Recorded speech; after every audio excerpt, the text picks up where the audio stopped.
Alright folks, I saw a video the other day and it made perfect sense to me, and I figured that I would share it as a public service announcement for others who have children.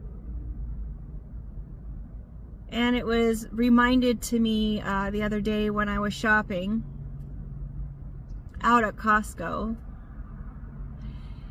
and I realized that I chat to strangers. Surprise, I'm a chatty box, right? I always got in trouble growing up in school because Lindsay can't be quiet. Lindsay wants to talk to her friends. Lindsay's always socializing. She's always laughing in class. Sorry, teachers in my past. I didn't mean to. It was just my nature, and I just couldn't help myself. If I had something to say, I wanted to say it. I'm still that way. Sometimes it's TMI, and if you don't want to hear it, don't listen to it. But I'm going to say it, and I'm going to share what I know because it could help someone else. You never know, right?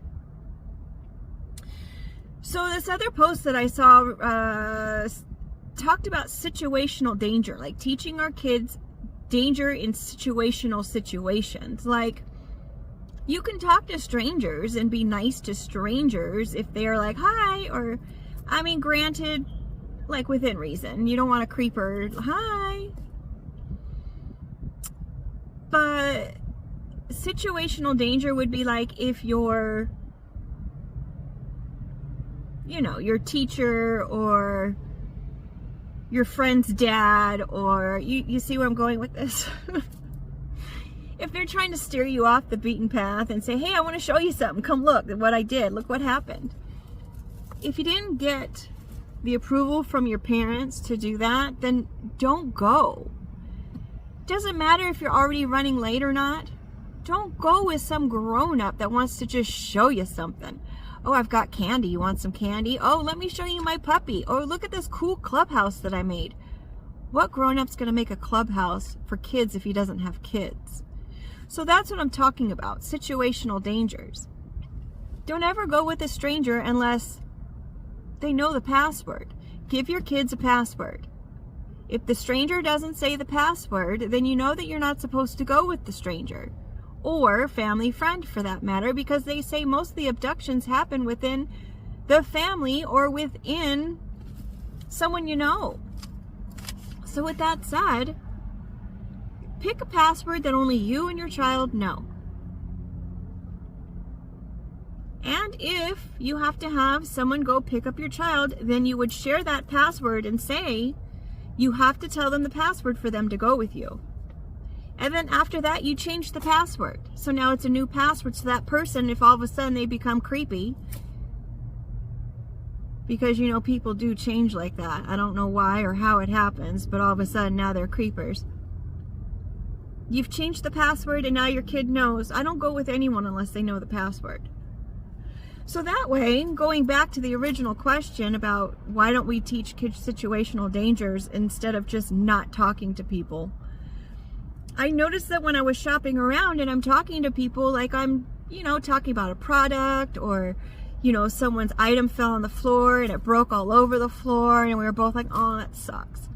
I mean, you can have someone in the world that can converse with you and share in the event that's happened with you and not be creeped out about it. I notice that when I do talk to people, or I'm giggling and laughing and I tell jokes about the expressions on their face or whatever, they look at me like, are you talking to me? Or they'll completely ignore me because they are not used to people even talking to them. I had an elderly man stop me at Goodwill. Yes, I shop at Goodwill. I mentioned it in the previous video. And he was telling me about the presidency down in Mexico. And I learned some stuff from him that I didn't know. And I was quite pleased with what I was being told. It was kind of nice if he was saying indeed things that were actually true. I haven't done the research on it, but he was saying that the president in Mexico was a teacher of 5 years teaching finance. And he was able to turn the country around as far as financially. And that they're giving kids down there money to go to school, like financial aid, so they can go to school and get an education, because that's what was important to him. He also told me that, I shouldn't say told me because I'm already aware of this, But he also shared with me about our problem or homeless situation, especially with our veterans. All the people who are out on the streets who have served our country with no resources or help. Granted, there are some, and they do have to reach out for those resources and help, like therapy and whatnot like that. But there is way too many people who are in dire straits, and then he's giving aid to other countries. And it's so much aid, and I'm not saying that we shouldn't help other countries, because we should. I mean, 10% per se of all of our income should go to help others. Yes, but it also is giving you the 90% that you can take care of yourself and your family and the people that you need to take care of, and to further yourself and your ventures and your life path. 90% goes to you, 10% goes to help others, however that is happening. So if you're giving that 10% to another country in order to help them, if everyone in the world was participating and giving 10% to other countries in need and supporting each other equally, that's a win.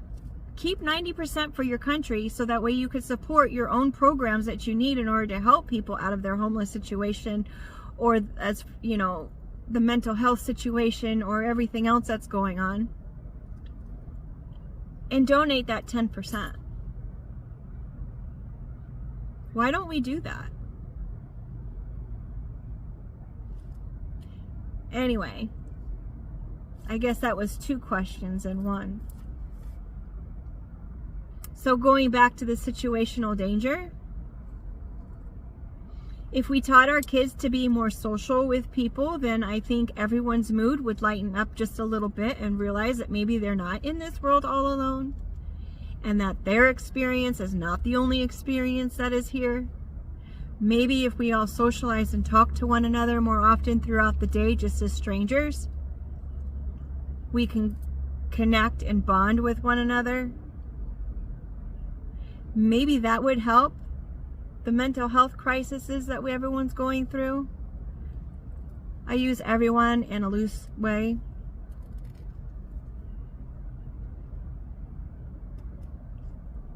I'm not saying for kids just to be completely social with strangers when they're by themselves, especially.